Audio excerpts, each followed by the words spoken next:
Hi friends, welcome to my channel. ఈరోజు మన recipe వచ్చేసి క్యాబేజ్ ఫ్రై. క్యాబేజ్ అంటే ఇష్టం లేని వాళ్ళు ఒకసారి రెసిపీ ట్రై చేసి చూడండి, తప్పకుండా నచ్చుతుంది.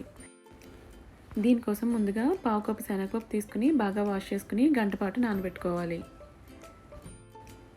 ఇలా గంటపాటు నానిన శనగపప్పుని ఒక ప్యాన్లో వేసుకుని సాఫ్ట్గా అయ్యే వరకు కుక్ చేసుకోవాలి. ఈ శనగపప్పు మనం 80% కుక్ అయిన తర్వాత ఇందులో 1/2 టేబుల్ స్పూన్ సాల్ట్, అలాగే చిటికెడు పసుపు కూడా వేసుకుని శనగపప్పు సాఫ్ట్గా అయ్యే వరకు కుక్ చేసుకోవాలి. ఈ లోపు మనం ఒక మిక్సర్ జార్ తీసుకుని ఇందులో పావు కప్పు కొబ్బరి, పావు కప్పు కొత్తిమీర,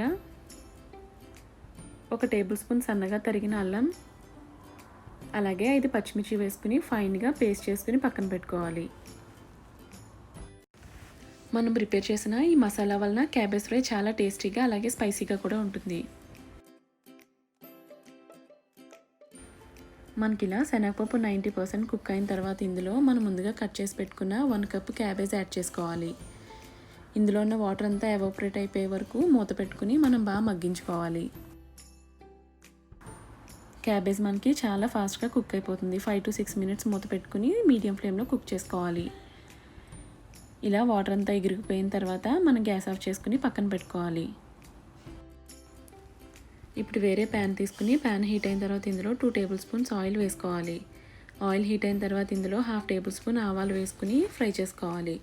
ఇలా ఆవాలు చిటపటలాడుతున్నప్పుడు కరివేపాకు కూడా వేసుకుని ఫ్రై చేసుకోవాలి. ఇలా బాగా ఫ్రై అయిన తర్వాత మనం ముందుగా చేసి పెట్టుకున్న ఈ గ్రీన్ పేస్ట్ వేసుకుని 1 to 2 మినిట్స్ ఫ్రై చేసుకోవాలి. ఇది మనకి పచ్చివాసన పోయిన తర్వాత ఇందులో మనం కుక్ చేసుకున్న క్యాబేజ్, పచ్చిశనగపప్పు వేసుకుని ఫ్రై చేసుకోవాలి. ఇక్కడ మీరు సాల్ట్ ఇంకొంచెం పడుతుంది అనుకుంటే అడ్జస్ట్ చేసుకుని మీడియం ఫ్లేమ్లో 5 మినిట్స్ పాటు ఫ్రై చేసుకోవాలి. ఈ క్యాబేజ్ ఫ్రై మనకి 10 మినిట్స్లోనే రెడీ అయిపోతుంది. ఇది మనకి రైస్లోకి, చపాతీలోకి దేనికైనా సరే చాలా బాగుంటుంది. ఇలా బాగా మగ్గిపోయిన తర్వాత గ్యాస్ ఆఫ్ చేసి సర్వ్ చేసేయచ్చు. Thanks for watching. మీకు కనుక ఈ వీడియో నచ్చినట్టయితే లైక్ చేసి, అలాగే ఇప్పటి వరకు సబ్స్క్రైబ్ చేయకపోతే ప్లీజ్ సబ్స్క్రైబ్ మై ఛానల్.